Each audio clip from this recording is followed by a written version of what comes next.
Usa ka exotic nga pagkaon ang gidayo sa Pasil, mao ang nilarang nga tagutungan o porcupine fish nga kanunay maalaan nga puffer fish o ang makahilong buriring. Apan tungod kay dili man makahilo og lami usab kaayo, mao kini ang pinangita sa dila sa mga kumakaon ang nilarang tagutungan. Ato kining tilawan. Murag bulang nga dunay tunok. Ngilad tanawon apan lami di ay kayo kanon ang tagutungan o porcupine fish. Naabtara mo kining pinanitan nga tagutungan nga gi-deliver sa kananan sa Pasil. Kini ang ilahang main attraction alang sa exotic nilarang. Sa dakong kawa gigisa ang mga lamas gamit usab ang kahoy nga sugnon.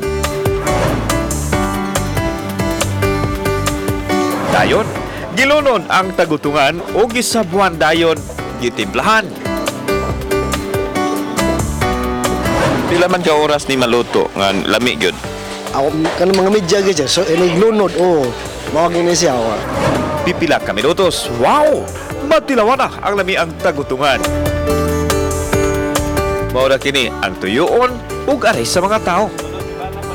Sabi siya katulahi ni siya sa buriring. Ang buriring, ang buriring. Kuha man to, amantoy, tunok, So kini, namnay tunok. so dili siya Dili siya makahilo.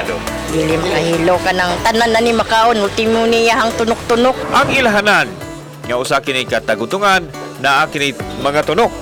Samtang ang butite o buriring wala. Luwas na kining kanon. Okay, so ato ang tilawan ni ilahang bestseller nga taguntungan. So usas mga kinaham sa mga tao diri ang atay. Lami yun kuno kayong atay, no? So muna ni. So sa tanaw pa lang sudaan na. Wala na. Sige ato ning tilawan. Wala sir. Okay, diri ta. So tikiman time na atong tilawan.